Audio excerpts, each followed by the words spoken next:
Assalamu alaikum dear learners, how are you all? I hope you are all good and doing well in your life. Students, इस lecture में हम जिस topic को cover करेंगे वो है measurement of pressure by मानोमीटर।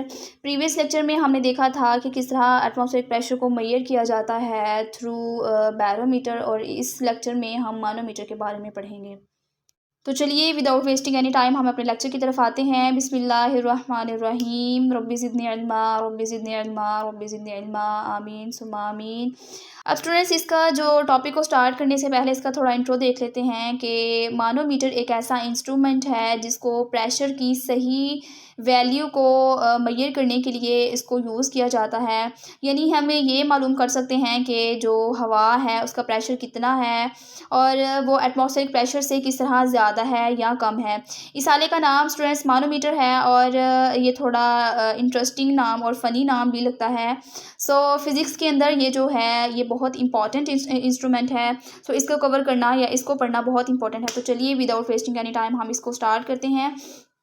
A simple manometer consists of a U-shaped glass tube which contain mercury।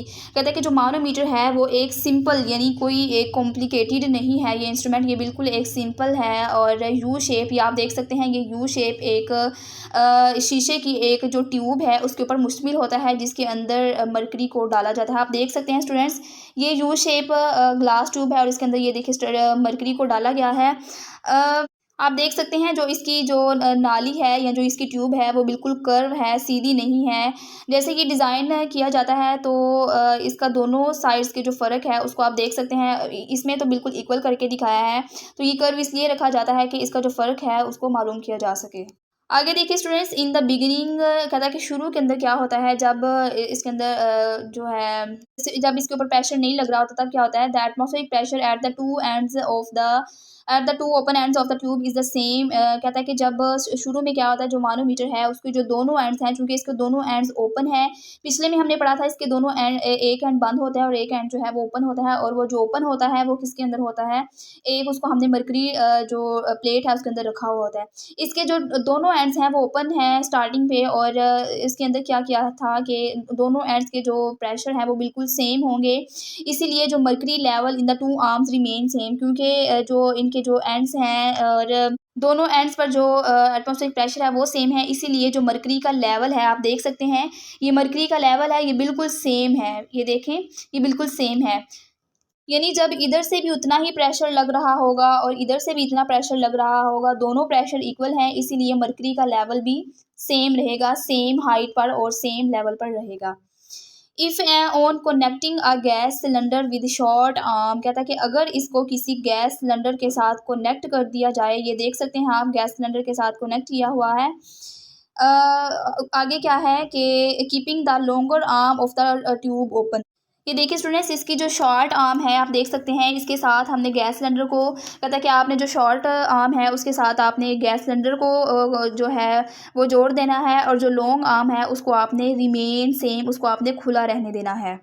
यानी जो इसकी शॉर्ट उसकी जो छोटा बाजू है उसके साथ हमने गैस सिलेंडर को कंबाइन कर दिया, और जो लॉन्ग आर्म था उसको हमने वैसे ही खुला छोड़ दिया। तो फिर क्या होगा, the mercury level in short arm is lower than that in the long arm. कहता है कि अगर जो है मर्करी लेवल इस शॉर्ट आर्म में कम होगा, ये देखिए स्टूडेंट्स ये लोअर हो गया है और इसके अंदर जो है प्रेशर बढ़ गया है। यहाँ पर पहले लेवल में हमने क्या देखा था, जब दोनों जो थे बिल्कुल ओपन थे दोनों बाजू, तो तब क्या था, मर्करी लेवल बिल्कुल सेम था दोनों ट्यूब्स के अंदर। और जब हमने गैस सिलेंडर को इसके साथ कंबाइन किया, तो अगर जो गैस का सिलेंडर है उसका प्रेशर ज़्यादा है तो ये प्रेशर लगाएगा इस लेवल के ऊपर, मर्करी के ऊपर। तो ये मर्करी जो है ये यहाँ से इसका हाइट कम हो जाएगी और यहाँ पे हाइट बढ़ जाएगी, यानी कि ये मर्करी पर फोर्स लगाएगा, ये जो इसके अंदर प्रेशर था, और ये जो लेवल है ये इस जानिब बढ़ जाएगा और इस जानिब कम हो जाएगा। तो ऐसे केस में क्या होगा कि the unknown pressure is more than the atmospheric pressure. यानी कि जो अननोन जो प्रेशर है, यानी जो अननोन गैस हमने यूज़ की है, ये सिलेंडर की जो गैस है उसका प्रेशर ज़्यादा है एयर के प्रेशर से। यानी जो हमने गैस के सिलेंडर के अंदर जो गैस मौजूद थी उसका प्रेशर ज़्यादा है एटमॉस्फेरिक प्रेशर से, क्योंकि स्टूडेंट्स जो शॉर्ट आर्म है उससे उसकी तरफ से लग रहा है प्रेशर एक गैस का, और जो लॉन्ग आर्म है उसकी तरफ से एयर का प्रेशर लग रहा है। तो चूँकि इसका प्रेशर ज़्यादा है इसलिए इसने इस गैस को धकेल दिया, इस मरकरी को धकेल दिया, तो मरकरी जो है उसका लेवल इस जो लॉन्ग आर्म है उसकी तरफ बढ़ गया। तो मालूम हुआ कि जो इस गैस सिलेंडर के अंदर गैस थी उसका प्रेशर ज़्यादा था, जिसने इस जो मरकरी का लेवल है इसको धकेल दिया और ये आगे निकल गया।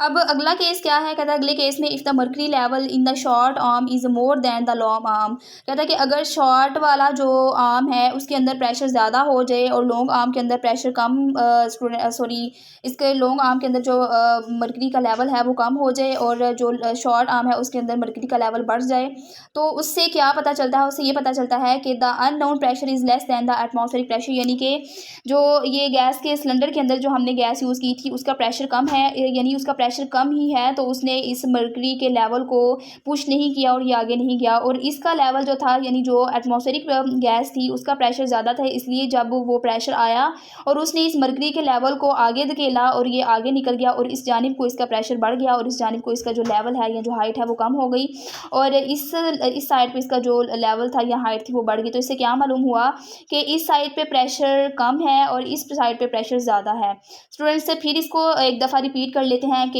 मानोमीटर एक ऐसा आला है जो यू शेप का एक इंस्ट्रूमेंट होता है जिसके दोनों एंड्स होते हैं, दोनों एंड्स जो हैं पहले खुले होते हैं। जब उसके दोनों एंड्स खुले हुए होते हैं तो लेवल बिल्कुल सेम होता है, यानी एक ही हाइट पे होता है। जो ही हम एक गैस सिलेंडर को इसके साथ अटैच करते हैं तो अगर तो गैस का सिलेंडर के अंदर जो गैस मौजूद थी उसका प्रेशर ज़्यादा था एटमॉस्फेरिक प्रेशर से, तो क्या होगा कि शॉर्ट आर्म में जो लेवल है वो डिक्रीज़ हो जाएगा और लॉन्ग आर्म में लेवल बढ़ जाएगा। इसी तरह अगर तो गैस का जो हमने यूज़ की उसका प्रेशर कम था तो फिर क्या हुआ, एटमॉस्फेरिक प्रेशर ज़्यादा होने की वजह से लॉन्ग आर्म का जो हाइट है या जो लेवल है मरकरी का वो कम हो जाएगा और शॉर्ट आर्म के अंदर जो लेवल है वो बढ़ जाएगा। तो स्टूडेंट्स ये था कि किस तरह मानोमीटर को यूज़ करते हुए हम प्रेशर को फाइंड आउट कर सकते हैं। तो आई होप कि ये आपको अच्छे से समझ आ गया होगा। अब नेक्स्ट टॉपिक को स्टार्ट करते हैं जो कि है हमारा pascal law. Pascal law is very very important in this chapter. इसका जो कॉन्सेप्ट है वो बहुत ज़्यादा इंपॉर्टेंट है। इस टॉपिक को समझते हैं। इसके अंदर हम मुख्तलिफ जगहों पर टिपिकल प्रेशर की वैल्यूज़ भी स्टडी करेंगे। ये देखिए ब्लॉक है और इस टॉपिक में हम ये भी सीखेंगे कि जो प्रेशर है वो फ्लूइड्स के अंदर किस किस तरह से ट्रांसफ़र होता है और ये हमारी रोज़मर्रा ज़िंदगी में कहाँ कहाँ पे मौजूद है, हम इसको कहाँ कहाँ पे नोट कर सकते हैं और इसकी एग्जांपल्स क्या हैं। साथ साथ हम ये भी जो इंटरेस्टिंग एक्टिविटी है उसको भी करेंगे जो इस लॉ को प्रैक्टिकल तौर पर क्लियर करेगी। तो जुड़िए रहिए हमारे साथ इस पूरे टॉपिक में। तो चलिए विदाउट वेस्टिंग एनी टाइम हम अपने इसको स्टार्ट करते हैं लेक्चर को। बिस्मिल्लाहिर्रहमानिर्रहीम रब्बी ज़िदनी इल्मा रब्बी ज़िदनी इल्मा रब्बी ज़िदनी इल्मा आमीन आमीन। When we inflate a balloon, कहता है कि जब हम गुब्बारे को फुलाते हैं यानी उसके अंदर हवा को भरते हैं तो क्या होता है, we blow air in it with a certain pressure, तो हम एक ख़ास प्रेशर के साथ जो है उसके अंदर हवा भर रहे होते हैं। But the balloon blows uniformly from all side, तो गुब्बारा जो है वो एक यकसा तरफ से हर तरफ वो फूलता जाता है। यानी स्टूडेंट्स ये एक इम्पॉर्टेंट कॉन्सेप्ट है समझने वाला कि जब हम गुब्बारे में हवा को ब्लो करते हैं यानी हवा गुब्बारे में भरते हैं तो क्या होता है, असल में जो हवा के मालिक्यूल्स होते हैं वो गुब्बारे के अंदर जाते हैं। ये मालिक्यूल्स होते हैं कि हर तरफ रैंडमली जो है मूव कर रहे होते हैं और हर डायरेक्शन में वॉल से टकराते हैं, क्योंकि हवा के जो मालिक्यूल्स होते हैं उनके दरमियान इनके दरमियान स्पेसिस बहुत ज़्यादा होती हैं और वो रैंडमली मूव कर रहे होते हैं, इसलिए वो हर डायरेक्शन में फैल जाते हैं। यही वजह है कि जो कलेक्टिवली ये प्रेशर को प्रोड्यूस करते हैं। लेकिन ये प्रेशर जो होता है ये सिर्फ एक तरफ नहीं लगता गुब्बारे के, बल्कि हर तरफ से इक्वली लग रहा होता है, इसीलिए जो गुब्बारा है हर तरफ से इक्वली फूल रहा होता है। इट मीन्स, कहता है इसका मतलब ये है that the pressure applied all its mouth has been transmitted uniformly in all direction, कहता है कि हमने जो प्रेशर था उसके मुंह पर डाला था, उसके मुंह पर लगाया था, लेकिन जो वो प्रेशर है वो हर साइड पे हर डायरेक्शन में यूनिफॉर्मली तौर पर मुंतकिल हो गया। यानी प्रेशर तो हमने सिर्फ उसके माउथ पर लगाया था, लेकिन चूंकि मालिक्यूल्स रैंडमली मोशन करते रहते हैं इसलिए वो जो पूरी कैविटी है गुब्बारे के अंदर की उसके अंदर स्प्रेड आउट हो जाएंगे और इसी प्रिंसिपल की वजह से जो गैसेस हैं और लिक्विड्स जो हैं वो हमेशा इक्विलिब्रियम स्टेट मेंटेन करते हैं और इसी को हम क्या कहते हैं, यूनिफॉर्म ट्रांसमिशन प्रेशर कहते हैं। ये थे स्टूडेंट एक एग्जांपल। उसके बाद दूसरी एग्जांपल को देखिए। Similarly when a motor bike tyre is inflated, कहता है कि जब मोटर बाइक का जो टायर है वो भरा जाता है यानी उसके अंदर हवा को भरा जाता है, air pressure is applied at one point, जो हवा है वो एक ही पॉइंट से भरी जाती है, but the tyre is uniformly inflated from all side, लेकिन जो टायर है वो पूरे का पूरा हर तरफ से बराबर फूल रहा होता है। यानी हम जब पंप के ज़रिए या एयर कंप्रेसर के ज़रिए हम टायर के अंदर हवा को भरते हैं तो हवा सिर्फ एक वेव से दाखिल, एक वाल्व से दाखिल हो रही होती है, यानी एक वाल्व होता है जिसके साथ हम पंप को लगाते हैं, लेकिन जो हवा के मालिक्यूल्स होते हैं वो हर तरफ फैल जाते हैं और पूरे टायर के अंदर हवा भर ली जाती है। और यही वजह है कि जो टायर होता है वो अपनी जो शेप होती है उसकी, उसको मेंटेन कर लेता है। अगर प्रेशर अनइक्वल होता, यानी कहीं पे ज़्यादा होता तो कहीं पे कम होता, तो टायर जो है वो फूलने की बजाय फट जाता है, क्योंकि कहीं पे प्रेशर ज़्यादा होता है और कहीं पे कम होता है। लेकिन क्या होता है कि जो ही हम हवा भरते हैं टायर के अंदर, इक्वली तौर पर हवा का प्रेशर हर जगह मेंटेन हो जाता है। आगे देखिए, कहता है कि ये दोनों एग्जांपल जो हमने ऊपर रीड की वो क्या बताती हैं, दिस इंडिकेट्स, ये जाहिर करती हैं that pressure is transmitted to each part of the tyre, कि जो हवा है वो हर जगह इक्वली डिवाइड हो जाती है, जैसा कि टायर के अंदर इक्वली डिवाइड हुई थी। तो यही स्टूडेंट्स ये पास्कल लॉ का एक इम्पॉर्टेंट एग्जांपल्स हैं जो यहाँ पे उन्होंने बताई हैं, और ये पास्कल लॉ को प्रूव करती हैं। इसी प्रिंसिपल पर जो हाइड्रोलिक सिस्टम्स हैं उसको भी बनाया जाता है, वो आगे हम इंशाल्लाह पढ़ेंगे कि हाइड्रोलिक सिस्टम क्या है। हाइड्रोलिक सिस्टम बेसिकली ब्रेक्स के अंदर, बलडोजर्स के अंदर यूज़ किया जाता है, और इन सब पे जो है प्रेशर एक पॉइंट पर अप्लाई किया जाता है, लेकिन क्या होता है कि वो मल्टीप्लाई होकर पूरे सिस्टम में इक्वली तौर पर डिस्ट्रीब्यूट हो जाता है, और जो है प्रेशर इस तमाम सिस्टम में इक्वली तौर पर मेंटेन रखा जाता है। स्टूडेंट यहाँ बस साइड ब्लॉक पे देखिए, यहाँ कुछ टिपिकल प्रेशर्स बताए गए हैं कि सन के सेंटर का प्रेशर, सन के सेंटर में कितना प्रेशर होता है, अर्थ के सेंटर में कितना होता है, डीपेस्ट ओशन ट्रेंच में कितना होता है, एक मोटर टायर में कितना होता है, standard atmospheric blood pressure on mount Everest and on Mars. ये आपने सबको टेबल को अच्छी तरह से याद कर लेना है, और ये एमसीक्यूज में पूछा जा सकता है। और आगे देखिए स्टूडेंट्स, अगले पैराग्राफ में उसने एक एक्टिविटी, एक्सपेरिमेंट के तौर पर एक एक्टिविटी को बयान किया है कि इस एक्टिविटी से पास्कल अच्छे से समझ आ जाएगा। तो चलिए इसको स्टार्ट करते हैं। Take water in a flask with piston and having a few inside tubes fixed at different positions. कहता है कि एक फ्लास्क लें, उसके अंदर पानी डालें और ऊपर जो है फ्लास्क को बंद कर दें एक पिस्टन के साथ, और उसके जो डिफरेंट जगहों पर साइड ट्यूब्स लगी हुई होती हैं। ये देखिए स्टूडेंट्स, ये फिगर में देखिए आप, ये एक जो है फ्लास्क है, और उसको हमने ऊपर पिस्टन से, पिस्टन एक वज़न की तरह होता है, ढक्कन की तरह, और इसको ऊपर से बंद कर दिया जाता है। पिस्टन है इसके ऊपर, और डिफरेंट इसके साथ साइड ट्यूब्स लगी हुई हैं, और जो है ये दिखाया गया है फिगर के अंदर, आप इसको देख सकते हैं। फ्लास्क के अंदर हमने वाटर को डाला हुआ है। स्टूडेंट्स आप नोट करें कि जब हम ऊपर वाला जो ये पिस्टन है, पिस्टन असल में एक वज़न होता है, जब इसको लगाया जाता है तो अंदर वाला जो मटेरियल होता है, या अंदर वाला जो भी लिक्विड वगैरह होता है उसके ऊपर प्रेशर लगता है। तो स्टूडेंट जब हम पिस्टन को दबाएंगे तो क्या होगा कि पिस्टन प्रेशर लगाएगा और लिक्विड के अंदर प्रेशर जो है वो बढ़ जाएगा और इक्वली डिवाइड होगा, जिसकी वजह से जो पानी है वो इन जो साइड ट्यूब्स है उनकी मदद से पानी जो है वो बाहर की तरफ को निकलेगा। स्टूडेंट ये एक्टिविटी हमें बताएगी कि किस तरह प्रेशर हमने एक ही पॉइंट पर लगाया। ये देखिए पिस्टन जो है उसने एक ही पॉइंट को पुश किया, लेकिन पानी जो है जो वो प्रेशर था वो तमाम फ्लास्क के इनर साइड पे इक्वली तौर पर डिवाइड हो गया, और ये देखिए साइड ट्यूब्स, सारी साइड ट्यूब से पानी जो है वो बाहर आना शुरू हो गया। तो इससे ये समझ आता है कि प्रेशर एक ही पॉइंट पर लगता है, लेकिन पूरे सिस्टम में इक्वली तौर पर डिवाइड हो जाता है। आगे देखिए students, if such flask is not available, यानी अगर आपके पास फ्लास्क मौजूद ना हो तो फिर आप क्या कर सकते हैं, you can join a syringe at the mouth of the pet bottle. तो आप क्या कर सकते हैं, आप एक प्लास्टिक की, सिंपल प्लास्टिक की बोतल लें और उसके मुंह पर सिरिंज लगा सकते हैं।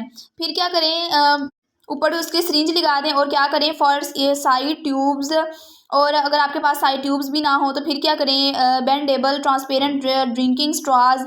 तो जो स्ट्रॉज होते हैं जिसकी मदद से बोतल वगैरह पी जाती है, या जो हम स्ट्रॉज रोज़ प्रैक्टिकल लाइफ में यूज़ करते हैं, उसको क्या करें, जो पीने वाले जो स्ट्रॉज होते हैं उनको उसके साथ, यानी जो ट्रांसपेरेंट हो, जिनके अंदर से जो वाटर है या लिक्विड है वो नज़र आ सके, can be glued on the holes. कहता है कि जो बॉटल है उसके साथ आप जोड़ दें, punched on side of the bottle, bottle की साइड्स पे इसको जो है जोड़ ले, कंबाइन कर लें, लेकिन सुराख करके, यानी जहाँ जहाँ आपने वो स्ट्रॉ लगाना है वो बोतल के साथ इस तरह अटैच करना है कि आपने पहले वहाँ पे सुराख करना है, ताकि जो पानी बोतल के अंदर है उसके ऊपर प्रेशर लगे तो वो पाइप के ज़रिए बाहर की तरफ आ जाए। तो आपने पहले सुराख करना है और फिर उसके बाद पाइप्स को जोड़ना है।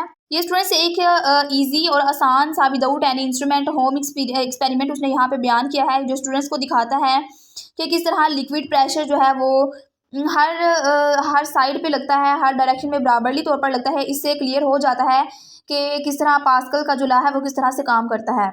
आगे देखिए students, you will observe that the level of water in all sides tubes is the same. कहता है कि जो अगर हम उसको ऊपर से सिरिंज को नहीं दबाएंगे तो क्या होगा कि तमाम साइड्स जो है पानी का जो लेवल है वो सेम होगा, इक्वल होगा।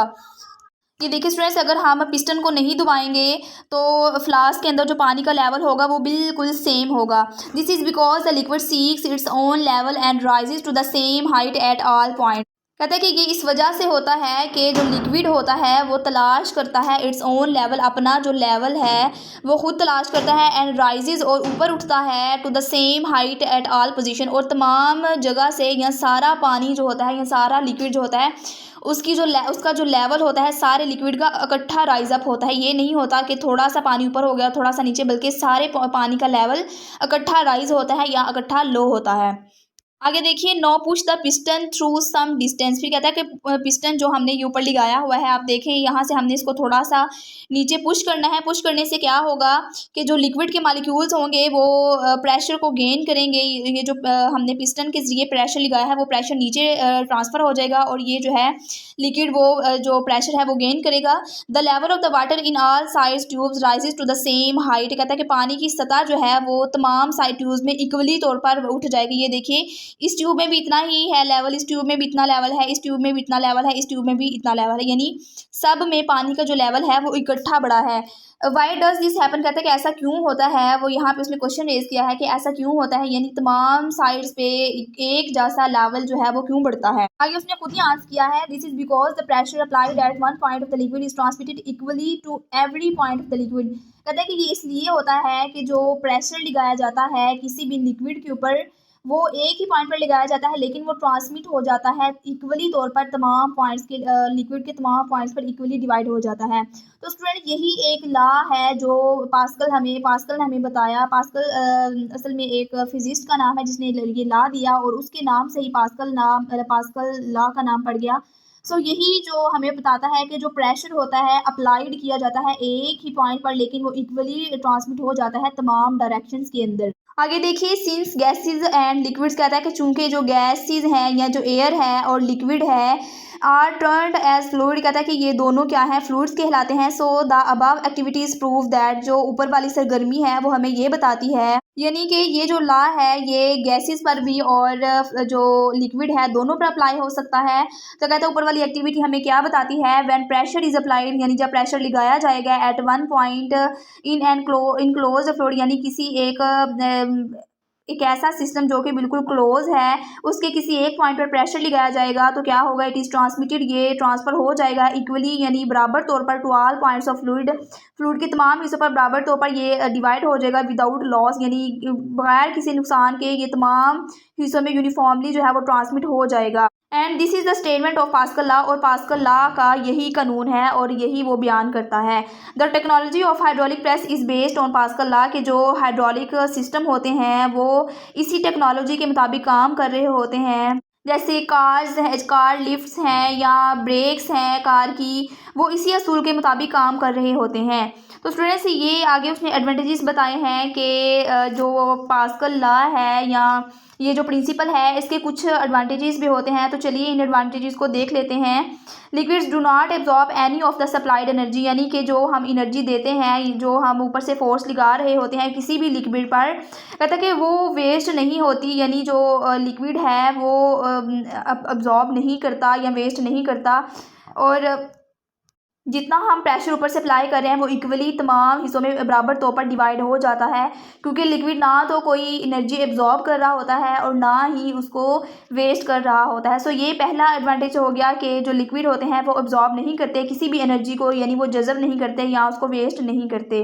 दे are capable of moving much heavy loads, जो लिक्विड्स होते हैं, कहता है कि वो इस काबिल होते हैं कि वो किसी भारी लोड को हरकत दे सकते हैं, यानी मूव करवा सकते हैं मच हैवी लोड्स, किसी भारी चीज़ को, and providing great forces due to the incompressibility, और जो है बड़े फोर्स के साथ बड़ी फोर्स जो है उसको मुहैया करने की सलाहियत रखते हैं, क्योंकि ड्यू टू इट्स इनकम्प्रेसिबिलिटी, अपनी कंप्रेसिबिलिटी की वजह से, क्योंकि जो लिक्विड्स है वो कंप्रेस हो सकते हैं, उनको दबाया जा सकता है, क्योंकि इनके जो मॉलिक्यूल्स होते हैं उनके दरमियान खाली जगह मौजूद होते हैं, इसलिए जब उनको दबाया जाता है तो उनके मॉलिक्यूल्स एक दूसरे के करीब करीब आ जाते हैं और प्रेशर डालते हैं। इसी वजह से जब कंप्रेस जो है इनके मॉलिक्यूल्स मूव करते हैं फ्रीली, तो जब इनको ऊपर वो फोर्स लगाई जाती है तो ये पूरी ईमानदारी के साथ जो है, आप ईमानदारी कह सकते हैं कि पूरी ईमानदारी के साथ ये एनर्जी को आगे ट्रांसफ़र करते हैं। उसके अंदर कोई भी कमी बेशी नहीं करते, क्या कुछ भी एब्जॉर्ब नहीं करते, कुछ भी आप कह सकते हैं करप्शन नहीं करते, और सारा कुछ इक्वली जो है एनर्जी को या फोर्स को ईमानदारी के साथ एक हिस्से से दूसरे हिस्से तक पहुंचा देते हैं। तो यही वजह है कि जो बड़े बड़े हाइड्रोलिक मशीन्स होती हैं या पावरफुल जो लोडिंग मशीन होती हैं वो इसी असूल के मुताबिक काम कर रहे होते हैं। और यहाँ पे उसने कुछ हमें हाइड्रोलिक सिस्टम की एग्जांपल दी है। कहते हैं some useful hydraulic systems are, hydraulic press को बताया गया है और बताया गया है कि car lift at service station and hydraulic brakes और व्हीकल्स। अब फ्रेंड्स इन तीनों को देख लेते हैं कि जो हाइड्रोलिक प्रेस है वो क्या करती है। हाइड्रोलिक प्रेस एक तरह की मशीन होती है जो क्या करती है कि किसी भी भारी ऑब्जेक्ट को क्रश करके या मोल्ड करने के लिए इस्तेमाल की जाती है। फॉर एग्जांपल आप स्टूडेंट इस तरह लगा लें कि जो कॉटन बेल होते हैं यानी कि कपास के जो बड़े बड़े गट्टे होते हैं उनको कंप्रेस करके ट्रक के ऊपर लोड किया जाता है और एक जगह से दूसरी जगह पहुंचाया जाता है। और अगर स्टूडेंट्स इमेजिन कीजिए कि अगर प्रेसिंग वाला सिस्टम ना होता, तो अगर एक कॉटन बेल जो होता है अगर उसको खोला जाए तो उसके अंदर से इतनी कपास का जो गट्टा होता है अगर उसको खोला जाए तो उसके अंदर से इतना बड़ा मटेरियल निकलता है। तो अगर प्रेसिंग वाला सिस्टम ना हो तो इतने बड़े मटेरियल को एक जगह से दूसरी जगह पहुंचाना बहुत मुश्किल हो जाए। सो ये जो एप्लीकेशन है ये यहाँ पे अप्लाई होती है और ये बहुत ज़्यादा कारआमद होती है। आगे जो दूसरी है वो है car lift at service station, यानी जो गाड़ी को ज़मीन से ऊपर उठाया जाता है। ऐसा ज़्यादातर जो सर्विस स्टेशन होते हैं या जो जहाँ पे कार को वॉश किया जाता है ऐसा ज़्यादातर वहाँ पे यूज़ होता है कि गाड़ी को ज़मीन से ऊपर उठाया जाता है फोर्स के ज़रिए और उसको नीचे से साफ़ किया जाता है। उसके बाद हाइड्रोलिक ब्रेक सिस्टम है कि गाड़ी को फ़ौरन रोकने के लिए जो फोर्स लगती है ब्रेक लगाते हैं और उसके अंदर भी जो हाइड्रोलिक सिस्टम है वो यूज़ होता है। इसको हम आगे पढ़ेंगे इंशाल्लाह। आज के लिए इतना ही। अपना ख्याल रखिएगा, अपने प्यारों का ख्याल रखिएगा। आप मिलते हैं नेक्स्ट वीडियो में जो कि हमारी होगी हाइड्रोलिक प्रेस के ऊपर। बाय बाय, अल्लाह हाफिज़।